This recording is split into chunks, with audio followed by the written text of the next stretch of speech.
Hello and welcome to Common Discomforts, Hyperemesis, Early Loss and First Trimester Bleeding. In this lecture, we're going to just briefly touch on common discomforts of pregnancy and then really focus on hyperemesis and really the first trimester bleeding assessment, which does include the early loss piece. So if we move to the common discomforts, you'll see here that there are quite a few. And I hope that you have developed all of these in your common discomforts worksheet that you are completing and turning in this week. And the reason that we have you do that is that I would say, when I look at this list, I probably encounter almost all of them. Maybe not all of them, but almost all of them each week that I'm in clinic. These are truly very common. And I think your Varney textbook does a really great job of not only describing what they are, but looking at the differential diagnoses and then talking about strategies to reduce the comfort. We have such a discomfort. We have such a great opportunity to do wonderful education with our patients and then to really help them be more comfortable. The three cardinal signs of pregnancy are nausea and vomiting, breast tenderness, and fatigue, which are on here. But we also see a lot of heartburn, we see a lot of insomnia, we see a lot of round ligament pain. I mean, those, I think I talk about those all the time. So I really would encourage you, as you're developing these worksheets, maybe you make some notes on a sheet in your phone that you can pull up and have those suggestions to ease their discomfort nearby. Or maybe you put them on little note cards that you can carry around in your lab coat. Just something that you can do because you really want to be able, you will be talking a lot about these during your time in clinic. I'm not going to go through and talk about these today because one, that would take away all your fun for the worksheet, and two, this would be an entire lecture in and of itself, and I don't think anybody wants to sit here for 2 hours while I do this lecture and the rest of this, the other part of this lecture. But there's plenty of excellent information in your textbooks that you'll be able to find, and it's pretty self-explanatory. So let's move into hyperemesis. So the first piece that I want you to understand about hyperemesis and nausea and vomiting is that nausea and vomiting is a common discomfort of pregnancy, so common in fact that 85% of women will experience nausea in their pregnancy. So a huge percentage of women will experience. The peak prevalence, it usually starts, at around 5 to 6 weeks. It peaks at 11 weeks and it's usually resolved by 14 to 16 weeks. Now that's just nausea. It can be categorized as mild, moderate, and severe. There isn't really a huge distinguishing difference between severe nausea and vomiting and hyperemesis by most experts. They pretty much say that they're the same by all clinical manifestations. So it's up to us as we are assessing these patients and they're coming in to determine, is this a mild nausea and vomiting, a moderate, or is she moving into that severe hyperemesis category? The difficulty is there is really no standard definition for hyperemesis. Varney says that what we can say about hyperemesis is that it is persistent vomiting that started prior to 9 weeks of pregnancy. We would see significant dehydration and or ketonuria. They've lost 5% of their body weight, and that they have an electrolyte imbalance. Those are all things that we can quantify and see, and that's what we're looking for. There are risk factors, so someone who's had hyperemesis in a previous pregnancy is at a higher risk for having it again. People who have molar pregnancies are also at risk. If they have twins or more, if they've had GI issues before they were pregnant, they're at a higher risk. And if they have any thyroid disorders, hyperthyroid especially, they're also at risk. I say morning sickness here, but probably a more correct term would be to say mild nausea versus hyperemesis. This is just a chart to kind of break it down. So women will come in sometimes with vomiting, with mild sickness. That will usually subside by 12 weeks. It doesn't cause severe dehydration. It can keep some fluids down and food down. where in hyperemesis they have severe vomiting, like, every time they eat, they throw up. They can't keep anything down. It does not go away at 12 weeks. It can persist. And they're definitely dehydrated, and they're unable to keep any food down. And we'll talk about the PUQE score, which will help you determine this a little bit more quantifiably. So in hyperemesis, we see that severe nausea and vomiting with weight loss and electrolyte imbalances. We don't have a known cause, but we do think it is related to changes in hormone levels, specifically human chorionic gonadotrophin, estrogen, progesterone, placental prostaglandin E2. Those are the big ones. We also think it might be related to slowed peristalsis, and then genetic factors. We have a familial tendency. We see that if mom and sisters have it, often this woman will have it as well. It usually appears between 4 to 6 weeks and peaks by 9 to 13 weeks. And most women will see an easing of the symptoms between 14 and 20 weeks, but up to 20% of women will need intervention throughout their pregnancies. And I should state, like I said, 85% of women will have some nausea, but only about 3% of women will go into hyperemesis. So it isn't a huge amount, but it's still, I think 3% is still a lot. Enough that you'll see it. You should see it in your clinical time.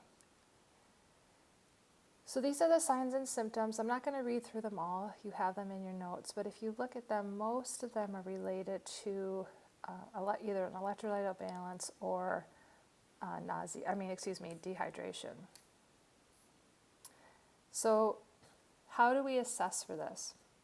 The first thing I want you to know is this usually will require consultation or collaboration with an MD. As midwives, we will usually start the initial outpatient management as we are trying to determine if they're mild, moderate, or in that severe category. And then we'll use our consultation and referral for those who are in that severe category. It's very important that we rule out those thyroid issues and any other differentials to see if she if she is truly hyperemesis and what category she is in. So differentials could be things like thyroid dysfunction, GI disorders, GERD, H. pylori, peptic ulcer disease, cholestasis, even bulimia are all potential differentials. Another way to help determine if she's mild or severe, moderate or severe is using that PUQE index. This is a well-researched, there's actually several tools out there, but this one is one that Barney talks about, and it's at least the most well-known that I'm aware of. It's a really quick 3-question assessment to see the impact of nausea and vomiting on the woman's life. And you just ask, how long on an average day, how often are you, or how long are you feeling nauseated in hours? And then on an average day, how many times do you throw up? And then on an average day, how many times do you have retching or drive heaves without bringing anything up? Those are the 3 questions. And I think, yeah, here it is. So if they have a score of 13 or higher, they're considered hyperemesis, and they usually require hospitalization to break the cycle and to rehydrate. And if they're at this point, we're going to need to have collaborative management, because she might need electrolytes, she might need potassium, she might be things that are kind of out of the scope of midwifery care, and so that's why we want to collaborate with our MDs. Excuse me. So, assessment. When a woman comes in, we need to do a really thorough subjective assessment, asking her about the frequency of her nausea and vomiting to get that PUQE score. Ask her about her diet to make sure she's not eating any like pica type foods or any unusual foods that might have caused her to have some type of a reaction. Check to make sure she's not eating any or taking any unusual medications that might be causing her to have nausea and vomiting. Check her eliminations. How many times has she voided in the last 12 hours? Is she having diarrhea that might be leading to dehydration or electrolyte imbalance? Is she having any blood in her emesis? That's a concern. Does she have a fever or chills? Could this be a flu? or some other viral illness. Has she been exposed to a virus or contaminated food? Does she have pain or an eating disorder history? All of those are really important data points we want to get. We want to do a physical assessment. What is her weight, her skin turgor, her temperature, her mucous membrane moistness, condition of her tongue? Does she have any abdominal distension or pain, any bowel sounds? What is the size of her uterus? All important things for us to note. We're going to get labs like a CBC, a UA with dipstick, especially for spec grav and ketones, a BUN and electrolytes. We're going to get liver function tests, and then we're going to rule out those thyroid disorders. And then an ultrasound we would get to confirm her pregnancy and rule out if there's twins or that molar pregnancy, because those will all be important components for us to know for future management points. So then management, depending on what we come up with, we'll possibly consult with our collaborative physician if she's in that severe category. Otherwise, if she's moderate, she might benefit from some IV fluids. And if she's in that moderate state, she could do with some outpatient IV fluids, and depending on the resources of your community. She also could be put on NPO status with ice chips or sips of waters just to rest her stomach, especially if you can do some outpatient IV fluids or even just for 24 hours.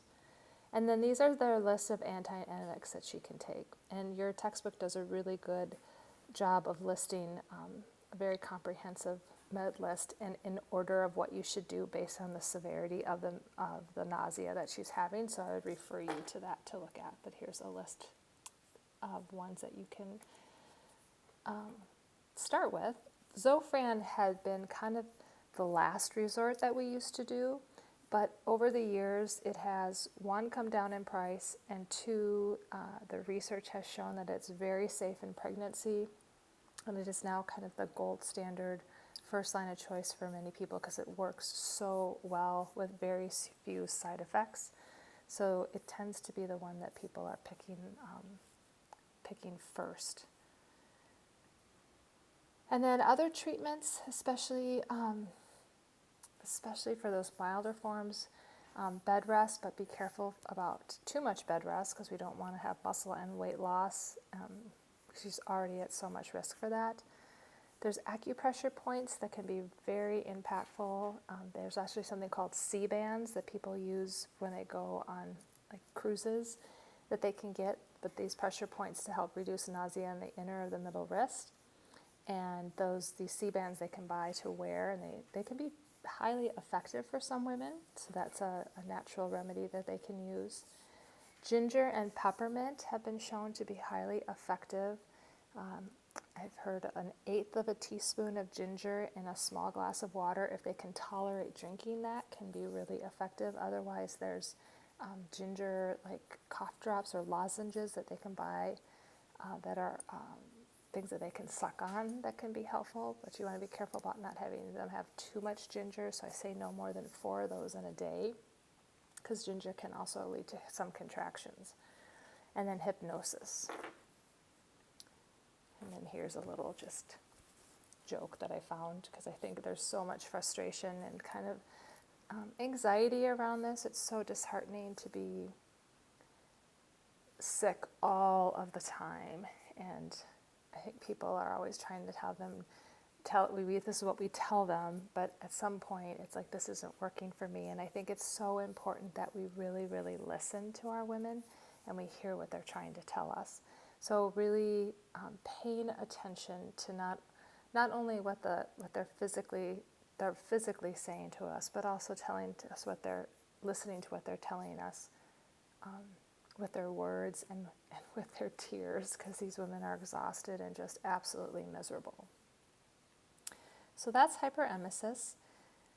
So let's move into first trimester bleeding and early pregnancy loss. So vaginal bleeding will occur approximately 20 to 40% of the time in women. So it's a significant number. It's almost half will have some type of bleeding in the first trimester, and most will go on to have normal pregnancies, which is good. And so common reasons for bleeding would be an embryonic pregnancy, otherwise known as a blighted ovum, where you have a gestational sac, but you have no fetal pole or anything in the sac. Another one would be an incomplete or a missed abortion. Subchorionic hemorrhages, which I feel like we're seeing more and more of these, and maybe it's just because we're doing more earlier dating ultrasounds. These are, the simplest way to describe these are basically like a little blood blister that forms when the embryo implants in the uterus. And that blood blister can sometimes break open and bleed, causing this first trimester bleeding. Oftentimes they just dry up and go away, but if they break open and bleed, we see bleeding. Tropoblastic disease or lesions of the cervix and vagina. So what do we do for first trimester bleeding? So of course, just like any good assessment, you want to get your subjective data first. So you want to get her LMP and make sure you ask her if it was a normal last menstrual period, or if it was shorter, or was it, all the good dating questions. Was it a heavy flow, normal flow, all of those questions. Ask her about her reproductive history, bleeding pattern. Did she have any pain? Has she passed any tissue? We want to do a good physical exam where we get vital signs. We want to do an abdominal exam, a speculum exam, and a bimanual exam. And then we'll also do lab tests where we get serial beta HCGs.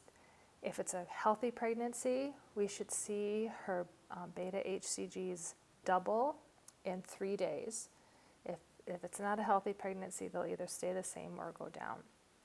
If she's bleeding heavy, we might want to get a hemoglobin or a hematocrit to make sure that she's not losing too much blood, and an ultrasound if indicated. We're always worried with first trimester bleeding about her morbidity, so we want to make sure that we don't have a ruptured ectopic or an abdominal pregnancy or something that puts her at risk. That's our biggest concern. So I put in here just another repeat of what is in your textbook as well. This is just such a great algorithm of how to assess bleeding in the first 12 weeks of pregnancy, and what the things that you need to be looking for, when you need to transfer to the ED, when you can diagnose and treat as indicated. I would really encourage you to, this is easily found on the web. Reproductive Health Access Project makes this available for everybody. So I would encourage you to copy this and put this somewhere, either on your phone, in your pocket, in a card. You will see lots of bleeding in early pregnancy. So until you have that down in your head, put this in your pocket and bring it to clinical, because this is a wonderful, wonderful algorithm. And I just wanted to make sure that I highlighted that for you. So once we have done that initial assessment, and we are beginning to think that she might have a spontaneous abortion, that's what I want to look at, or miscarriage. This is what I want to focus on right now. So she is, what is a spontaneous abortion, or otherwise that's the technical term for miscarriage. So women who bleed late in the first trimester are more likely to lose the pregnancy than those who are bleeding early on.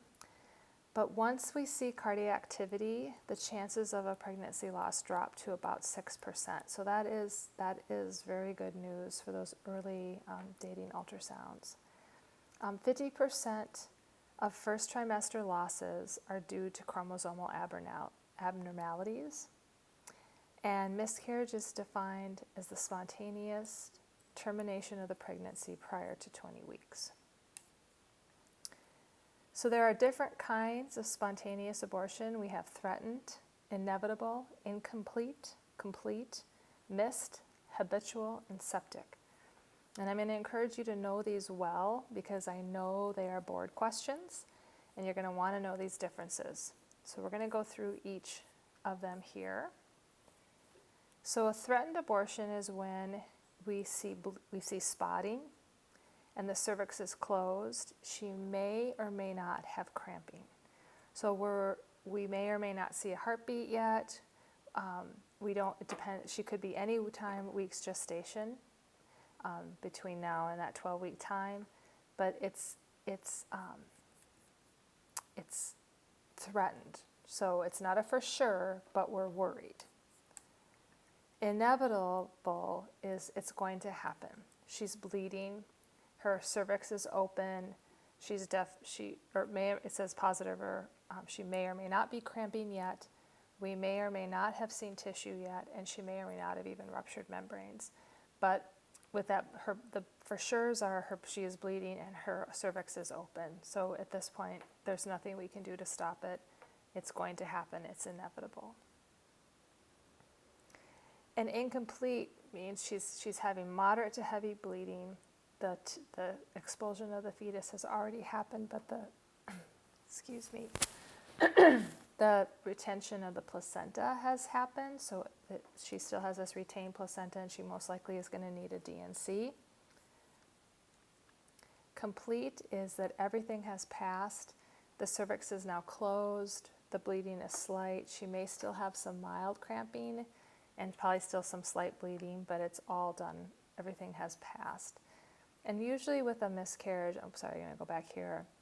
It's almost like a mini labor where they have really intense cramping and really intense bleeding, and then once everything is passed, everything kind of shuts off pretty fast. The cramping slows down pretty quickly, the bleeding slows down, and then it's just like a mild period for about 2 weeks, 1 to 2 weeks. So that's a complete. A missed abortion is where the fetus has passed, but the products of conception are still retained and have remained so for several weeks. So this might be someone who comes in for her first OB visit at 12 weeks, and we do an ultrasound because we can't hear a heartbeat, and we find that the baby is measuring at 5 or 6 weeks and died at 5 or 6 weeks, and she thinks she's 12 weeks pregnant. So that would be a missed abortion. Reoccurrent or habitual abortions are when someone has had 3 or more consecutive pregnancy losses before 20 weeks of pregnancy. So this is someone that we would probably want to do some workup on. We might want to do some thrombophilia workups to see if she's factor V positive or MTHR positive. We might want to do some genetic workups on her and her husband with the Horizon 5 panel to see if there's something happened between them. We might want to do some progesterone. Maybe she doesn't have enough progesterone and she's miscarrying because she has low progesterone levels. That could be something as simple as that, but those would be some considerations for women who've had those issues. So there are 3 ways that we can manage miscarriages. The first one is to do an expectant or waiting. So we can allow the woman to just wait to see if her body will pass everything on its own. And that will usually in about 16 to 76, which is a huge spread, it will result eventually in a miscarriage on its own. And we have to be really, really clear in our instructions on when they need to call, what danger signs they need to be looking for. So high fever, any foul-smelling discharge, heavy bleeding, like soaking through a pad in an hour or less, passing large-sized clots, like all those danger signs we would want to go through with them. When they need to go to the ER, things like that. And then when we would want to see them back if they hadn't passed, or if they I just always want to give my patients permission, like if you are just saying to yourself, I can't do this anymore, I need to be done, you can always come back if you change your mind, and that's okay. Like you're allowed to change your mind on this, and just because this is where you're at today doesn't mean that's where you're going to be at in 2 weeks, and so that's okay. The second management model is to do medical management, and we can do this for inevitable, incomplete, or missed, and there's a protocol to give the Cytotec orally or vaginally to help contract that uterus, and they take a certain number of pills and then they repeat it a few hours later, or I think it's 24 hours later, I can't remember right now, and then they will usually miscarry within 7 days. And this is a nice way to do it because they can avoid surgery, and they can be at home, and there's a nice, the office knows what's happening, so people are aware that they're there, and so they can call if they have any concerns or questions, and there's a good protocol for an education for when and what they need to be watching for.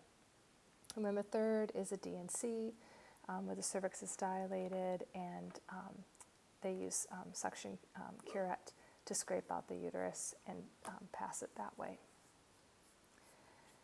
And whenever I'm talking to my patients, I just tell them that there's no wrong way. The only way that matters is the way that makes sense for them. And some women are just so utterly devastated that they just need to be done. And if they need to be done, then they need to be done. And then so we would do the D&C. Other women are like, I'm good with I just need it to be natural, and I just want it to be this way. And so women just come to us on all sides of the continuum. And so I think just honoring them where they're at, I really feel like that is where we are the hands and feet of Jesus, is just really giving them the permission to be who and where they're at and how they're at that moment, and giving them the permission to grieve. And the other thing I really like to try and let them know is that you're here right now. And this might, right now you're here. And you might be surprised that 6 months from now, you might find yourself like all of a sudden feeling sad again or needing to grieve this again. And that's okay too. And I also try and include the fathers too, because oftentimes, like right in this moment, we're all focused on the woman. But I try to include him on this too, because I think that he needs permission to be sad and to grieve. And so I try to say, maybe there's a time where you're going to need to go out and have a guy's night, or you're going to need to talk, because she might be doing really well and not want to be there for you. And so just to know that you need to have people that you can both go and talk about this with, or just go be with, and that both of you are going to grieve this in your own ways, and just to give each other permission to do that is really, really important. And so just to try and give them that space, or the words that they might kind of hear it in a fog, but I hope that it penetrates at some point, that fog, and that they're able to do that, because I think that's part of the education we need to give them when we're talking about all of this. So the implications, I jumped the gun on my slide, but every pregnancy is unique, and we want to assess that for both of them. And for many of them, it's a loss of a child, but not for everyone, and so not to assume. Letting them kind of talk, because they're sometimes afraid their body has failed them. If that comes up, we want to address that. They may not grieve alike, so we want to, he might be fine, she might not. She might be fine, he might not. So we just want to give them that space. And they often are very frightened. It's amazing to me how many do ask about the next pregnancy right away in that room. So talking about that and what that would look like. The big thing that we're whenever we see bleeding in pregnancy is that we really want to make sure that we're ruling out the ectopic, because this is a morbidity piece that we're worried about. And this is when we have a gestational sac that's outside of the uterine cavity. The incidence is about 2%. 95% of them will be in a fallopian tube. And this is the cause of 9% of maternal mortalities, and it is a leading cause of infertility. So it is really important that we identify it, because if we identify it prior to rupture of the tube, we can protect her fertility. So these are the different sites of ectopic pregnancies. I know I'm kind of like segueing really quickly through here, guys. I just am looking at the time, and I'm wanting to honor that for you. So there's fimbriae, tubular ovarian, ampular, isthmic, interstitial, abdominal, which are rare, thank goodness, ovarian, and cervical. Most are going to be in this area here, the ampular, and a few will be here. Ampular ectopic and ruptured ectopic is what we're really worried about. And here's just a picture here, and then I have another picture of a right ectopic in the ampular portion. This is the ectopic right here, and this is an ampular ectopic pregnancy. So the signs and symptoms of an ectopic obviously would be a missed period with a positive pregnancy test. When you examine her, you would feel fullness on the exam, and she would probably have tenderness and pain. If it started to rupture, she might have bleeding. In 80% of women, it would be a dark red or a brown, because it would be older blood by the time we saw it. And since it would be in the abdominal cavity, she would have referred pain with the rupture. Usually it's in the shoulder. And then something called Cullen's sign. I always think of Edward Cullen's from Twilight. I don't know why. Because it's blue and he was blue. I don't know. Anyway, that's an aside. But anyway, blueness around the umbilicus, which indicates that she's bleeding in the peritoneal space. So that you'll probably never forget that question if it's on boards. But so think Edward Cullen's, he's blue. So if you see she has blue skin around her umbilicus, that means she's bleeding in her peritoneal space. And then, of course, dizziness and signs of shock. This is a medical emergency. So you always want to have, anytime there's bleeding in early pregnancy, always have a high suspicion for ectopic until you rule it out. Other conditions that may mimic the signs and symptoms like ovarian cyst, a ruptured ovarian cyst, appendicitis, esophagitis, which is an infection, or torsion of the ovary, UTI, they all can mimic it, but until you rule it out, because it is so life-threatening, we always want to rule it out first, and then we can figure out what the other ones are. The treatment is surgery, possibly to remove the tube. If we can get there before it ruptures and it's small, like she's early in her gestational age, we can give methotrexate, or if there's just a small residual tissue. And this is just some management, like preparing her for treatment, talking to her about analgesics, talking to her about the medications. If she's Rh negative, of course, we'd have to give blood. And we have to give, and that's a good point, we have to give RhoGAM for miscarriages as well. They would need that anytime. We always have to find out her Rh status and give her RhoGAM if she is Rh negative, even if it's a 12-week miscarriage. We want to teach her about signs and symptoms of rupture, give her emotional support and education. So that's ectopic. And now quickly segueing into molar pregnancy or hydatiform mole. This is also called gestational trophoblastic disease. So this happens because it's an abnormal placental tissue, and it's actually a type of neoplasm. So the placenta develops abnormally. The chorionic villi change into fluid grape-like structures. So the complete mole, I'll back up a minute. So the hydatiform mole, it's a Greek word that means drop of water, and I'm going to show you another picture. So that kind of looks like a drop of water. And the other Latin word, mola, means false conception. So it occurs in 1 in 15,000 pregnancies, and the risk factors are young maternal age less than 16 or older maternal age greater than 40, and extremely high for women who have had a previous molar pregnancy. So it's considered, there's two types. There's a complete molar or a partial mold. So a complete mole occurs when the ovum has lost all of its DNA and then is fertilized by a sperm. So there's no fetus because there's no DNA, and no placenta, no amniotic membranes or fluid. So there's zero genetic fluid, or material, I mean. And it just develops this odd placental, I don't know what you would call it, this odd placental tissue.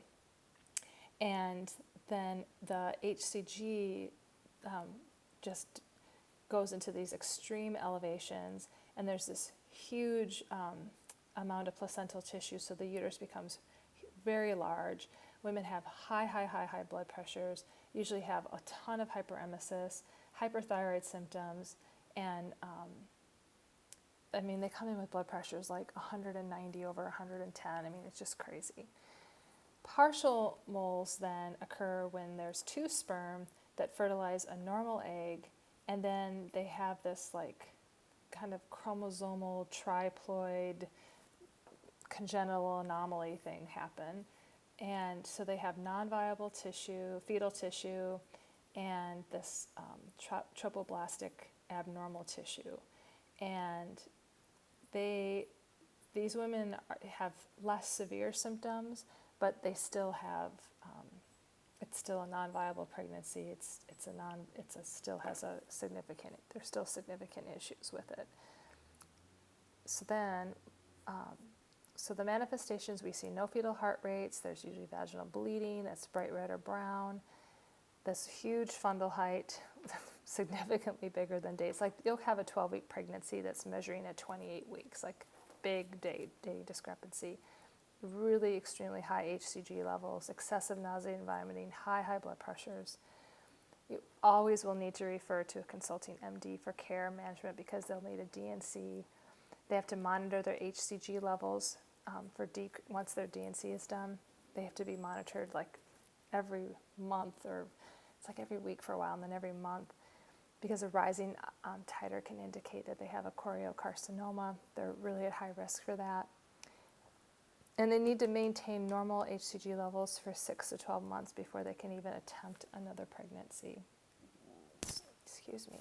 So that's molar pregnancy or gestational trophoblastic disease. Here are my my references, sorry.